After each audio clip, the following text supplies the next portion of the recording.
Hi guys, it's good to be back in Edinburgh and talking to you again. It's been quite a while since I've recorded a video, especially one facing the camera. So I really just wanted to dive into talking about my academic life in this video because I really want to start connecting my academic life more with my spiritual life and with the content that I create for you guys on here. And I think it's going to be really positive for me to make those connections more and to think more about how my beliefs and practices impact my academic work and vice versa.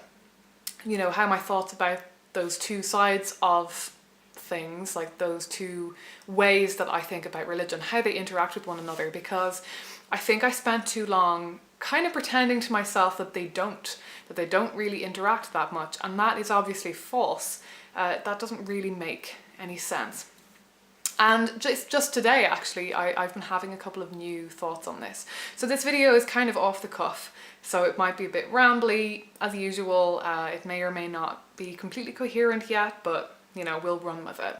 So what I was thinking about today was how much my perception of divinity and how much I don't like to hold on too hard to any hard and fast ideas about what divinity is and the nature of gods and so on and so forth. How much that really has impacted where I've ended up in academia, how much it's impacted me being in religious studies rather than theology, and also just how it's impacted how I think about religious studies and so on. And I think I've been strangely short-sighted about that. So let me explain a little bit. I think I went through a phase of thinking sometime last year that the only reason I wasn't in theology and talking, you know, writing academically about the nature of the divine was because there's really no space for pagan theologians or even, like, you know, paganish pantheistic theologians in academia, and that may or may not actually be true is what I'm kind of realizing.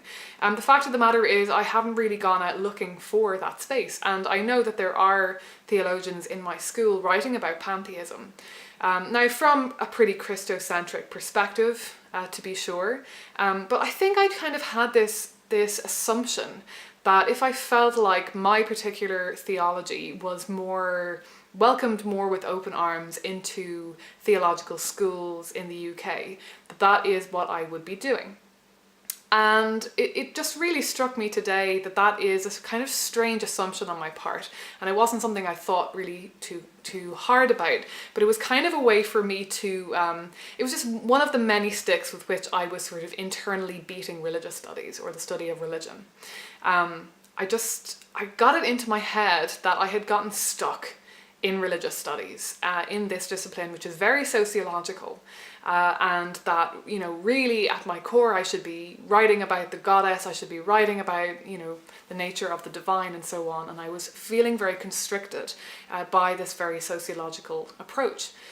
But I realised today that there's a very good reason that I'm not writing academically about what I believe about the nature of the divine, and that is because I don't have any hard and fast beliefs or any faith in the sense that maybe the more traditionally religious people in my school would have about what the nature of the divine really is. I think when it comes down to it, my faith my understanding of the divine is so conceptual and so semantic that it seems almost foolish to me to be trying to write about that from an academic perspective, to be trying to grapple with the ontology of the divine. It seems to me almost like a waste of time, because at the end of the day, it's really just a choice for me to decide to understand the universe as divine. So it's not that I'm kind of entering into my spirituality with a pre-existing belief in a god, or especially some sort of personal god, and trying to reconcile that with kind of philosophies that I've picked up over time, or various different political ideals That's just not the perspective that I'm coming from. And instead, I just have this very fluid idea of what it is that we do when we choose to decide that the universe is divine, what it is that's going on when we work with deities, and what it is that I believe is happening when other people work with deities that they believe are kind of more ontologically real, you know, like really real, in a sense that I don't. So it kind of stands to reason that I ended up in religious studies rather than in theology, because while I might get a lot of enjoyment and it's very satisfying, and it's very important for me to express creatively in a more kind of personal, creative way what my ideas are on divinity. Divinity is just not, I guess it's just not self-evident enough for me to devote an academic career, or even, like I say, to kind of approach it from a kind of an academic perspective. It just doesn't make sense to me, because I suppose to me divinity at the end of the day is sort of creative expression. That's what it is. It is a creative way, a narrativistic way to understand the world that we're living in, rather than what I see most other, again, more traditionally religious people talking about or experiencing.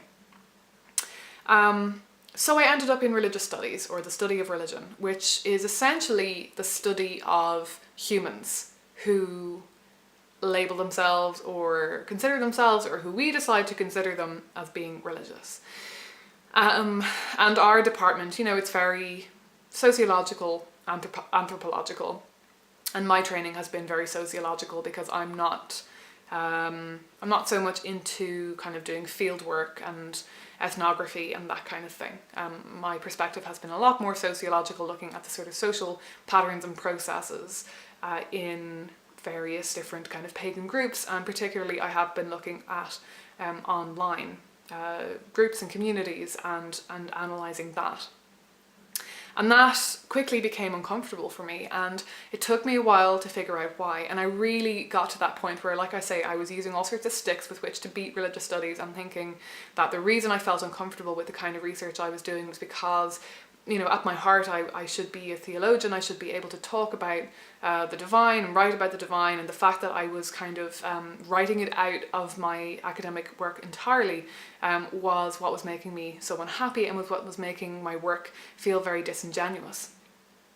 But I've had a realization within the last week that that doesn't necessarily have to be the case, and that I've been coming at this work from really kind of one particular kind of sociological perspective, and one which just really doesn't want to engage with the question of gods. It doesn't want to incorporate them into any sort of social theory. Because sociology is just so focused on social theory, it fills all the gaps with something it calls, you know, society or social process, and it comes up with all sorts of different, you know, fancy terms and fancy notions, and uses them to basically reduce various different kind of religions and religious practices and religious communities to these sort of social functions.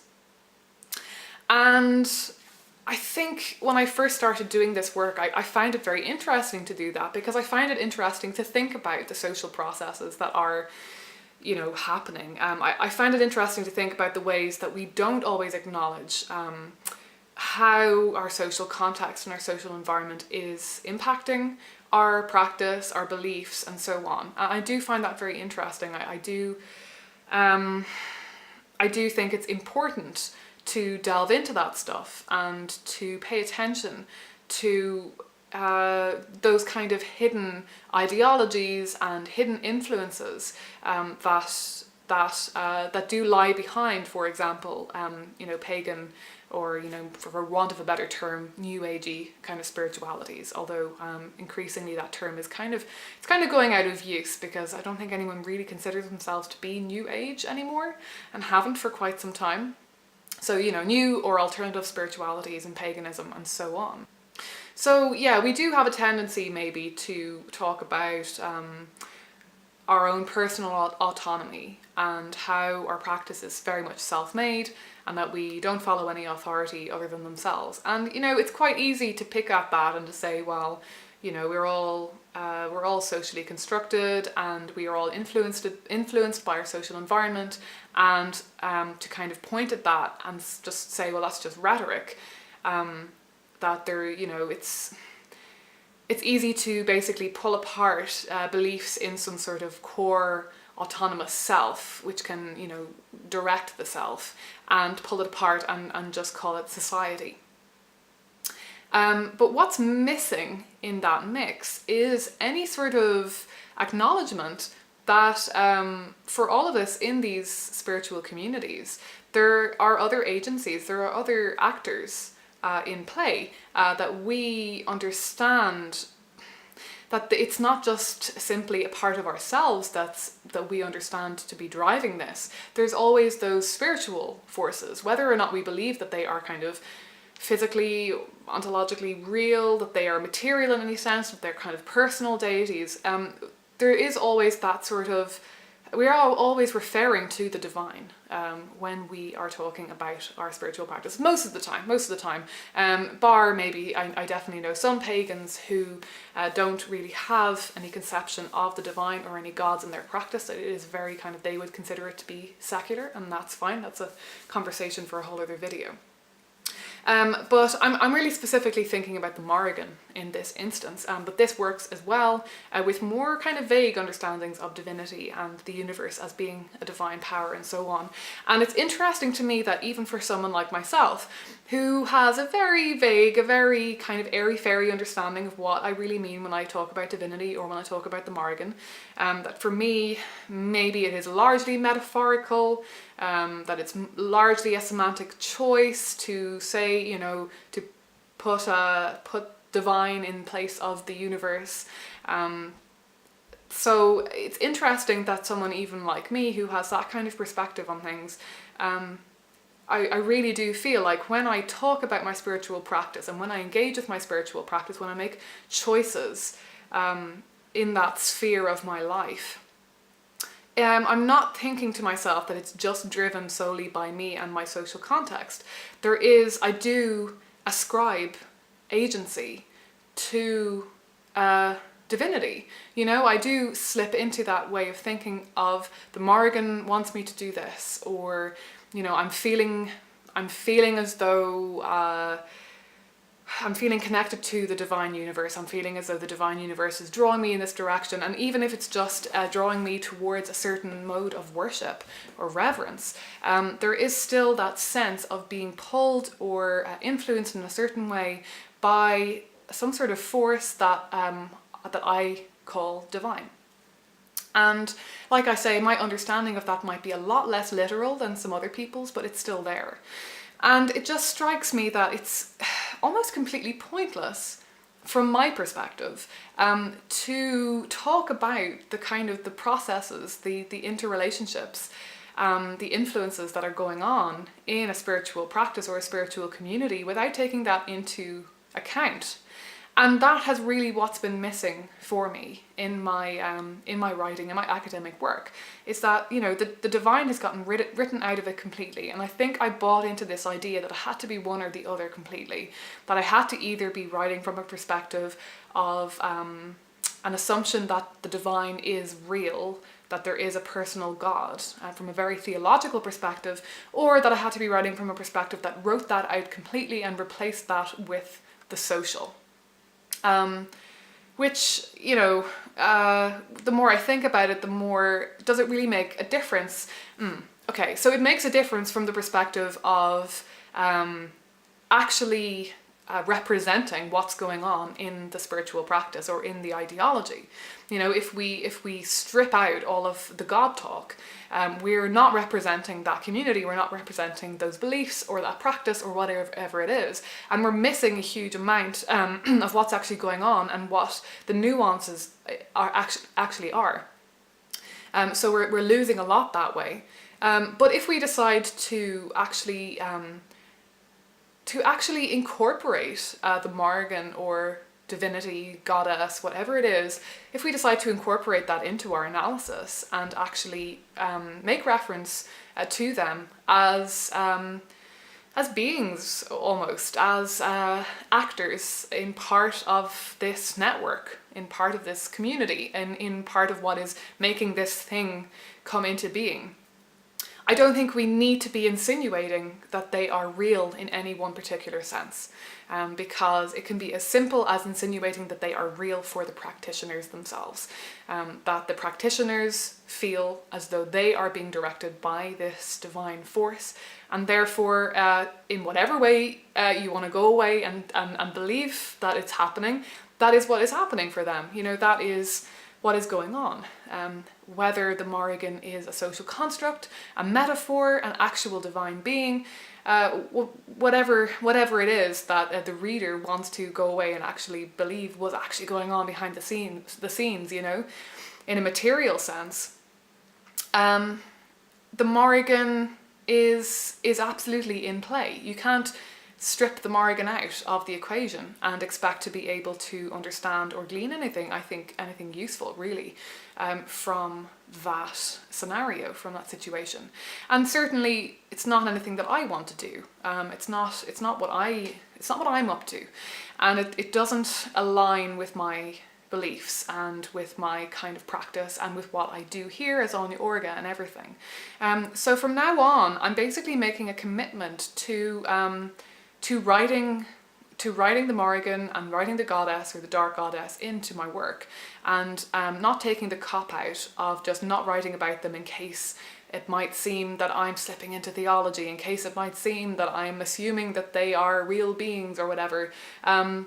It's going to take more work to do that rigorously and to convey to the reader what it is that I'm actually doing or saying, and how it's academically viable. It's going to take a little bit more work, but I don't know how well I'm explaining this right now, and I don't need to get into all of that too much on this channel because you're not my academic audience, you know, you're my spiritual audience. It's a different thing, but I really just wanted to say that today, that that's been a kind of a revelation to me, and I don't think that the study of religions needs to be, you know, hard and fast, and that there need to be rules about how we address these issues and how we talk about divinity and so on.